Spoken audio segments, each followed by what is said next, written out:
Immortals Fenyx Rising. Gra wydana 3 grudnia 2020 przez producenta Ubisoft. W dniu pisania scenariusza jest przecena na stronie store.ubisoft.com z 249,90 zł na 49,98 zł.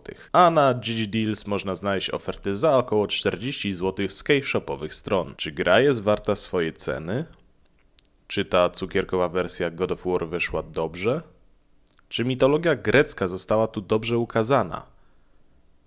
Cóż, zobaczymy. Witam serdecznie, z tej strony Kariot i witam w kolejnym filmie na tym kanale. Dzisiaj porozmawiamy sobie o grze. O grze, o której słyszałem od początku, jak ją zapowiadali i widziałem kilka zapowiedzi, lecz po premierze słyszałem o niej raczej mieszane uczucia. Ja sam raczej nie byłem nią jakoś szczególnie zainteresowany, ale w chwili, gdy zobaczyłem, że jest dostępna w ramach subskrypcji PC Game Pass, to postanowiłem ją zainstalować i leżała tak przez parę miesięcy. W końcu się jednak za nią wziąłem i udało mi się ukończyć. Jakie są moje wrażenia? Opowiedzmy sobie na początek coś o tej grze. Immortals Fenyx Rising to gra, której akcja dzieje się na tak zwanej Złotej Wyspie, gdzie motywem jest mitologia grecka. Wcielamy się w postać Phoenix, kobiety lub mężczyzny, w zależności kogo wybierzemy. Budzimy się na jakiejś plaży, a dookoła nas rozbity statek i nikogo nie ma. Po krótkim spacerku okazuje się, że wszyscy nasi towarzysze, w tym nasz brat, zamienili się w kamień, więc zabieramy miecz braciszka, wspinamy się na posąg i rozglądamy się po okolicy. Następnie zmierzamy do otchłani i po przejściu dostajemy skrzydła Ikara i okazuje się, że możemy dzierżyć piorun Zeusa,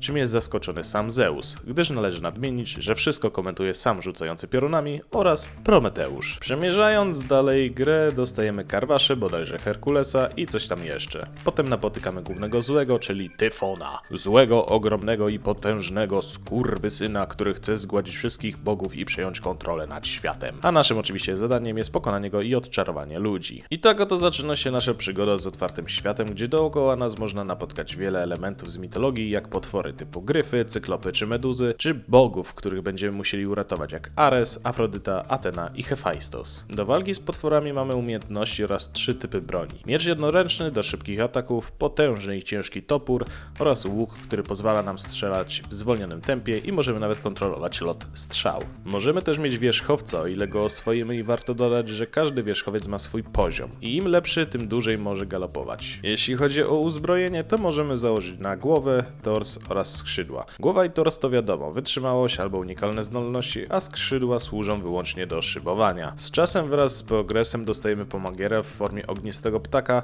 który nie muszę mówić jak się nazywa, o ile ktoś nie przespał lekcji o mitologii greckiej. W tym świecie mamy trochę do roboty. Prócz oczywiście wykonywania misji głównych, mamy poboczne zadania, które pozwalają nam odblokować nowe elementy zbroi, bronie lub rzeczy, które pomogą ulepszyć nam postać, jak więcej życia czy wytrzymałości. Dodatkowo przyznam, że sam świat jest dla mnie niezwykle piękny, podoba mi się otoczka graficzna, jest naprawdę przyjemna dla oka. Jeśli chodzi o historię naszej postaci oraz fabułę, to przyznam, że są to elementy, które mnie trochę nudziły, a czasem irytowały. Sama fabuła nie jest zła, ale też nie jest jakaś wybitna. Od po prostu ratowanie świata z pomocą bogów, którzy zachowują się czasem jak dzieci, a nasza główna bohaterka, gdy ich spotyka, to zachowuje się jak młoda fanka, gdy zobaczy swoją ulubioną gwiazdę popu albo youtubera. Po prostu jej trochę odpierdala. Też dodam rzecz, która mnie niemiłosiernie wkurwiła w tej grze, a konkretnie otchłanie czy podziemia, które są skupione wokół konkretnego boga, by zdobyć ich esencję i im pomóc. Tak jak większość tych otchłani jest według mnie w miarę krótka, przyjemna i logiczna, tak te mnie zirytowały, bo według mnie były po prostu za długie i przekombinowane. Chyba najbardziej zapadła mi w pamięć otchłań Hefajstosa, z tego co pamiętam, to u niego najbardziej przeklinałem tę grę, ale to chyba jedyny minus tej gry, który powodował u mnie, że chciałem już to ukończyć. Sama gra nie jest zła, jest ogólnie przyjemna, ale czasem czułem zażenowanie tekstami czy zachowaniami postaci, bo widać, że sama gra jest raczej dla młodszych odbiorców, a taki Assassin's Creed Odyssey jest dla starszej. Bo przyznam, że też słyszałem porównania o tej grze, że jest to gra, która brała elementy właśnie z Odyssey, a dokładnie z mitów i tego klimatu. Nie wiem, nie grałem w tę część Asasynów, więc nie wiem, czy mogę tak powiedzieć. Ogólnie to gra jest dobra, ale niestety należy ona do cyklu zagrać, ukończyć, zapomnieć. Bo niestety, choć nie jest ona zła i miło mi się w nią grało, to jednak nie jest na tyle ciekawa, by mi się chciało ją przechodzić ponownie lub dokupywać DLC, które również są. Jest dla mnie po prostu dobra. Tyle. Nie ma w niej nic wyjątkowego. Okej, przejdźmy do małego podsumowania. Technicznie. Nie miałem żadnych bugów czy problemów jak niewidzialne ściany, zacinająca się postać, nadchodzące tekstury czy coś takiego. Za to raz czy dwa miałem lekkie spadki FPS-ów, ale były one raczej niewielkie, więc mogłem na to przymknąć oko. Audio. Klasycznie powiem, że jest i tyle. Nie urzekła mnie muzyka w grze. Gameplay. Gra jest przyjemna, nawet ciekawa i dobrze się bawiłem, ale też bywa nużąca i fabuła jest nijaka, a postacie bywają irytujące. Ale tak ogólnie dobrze mi się grało i naprawdę przyjemnie eksplorowało świat. Grafika.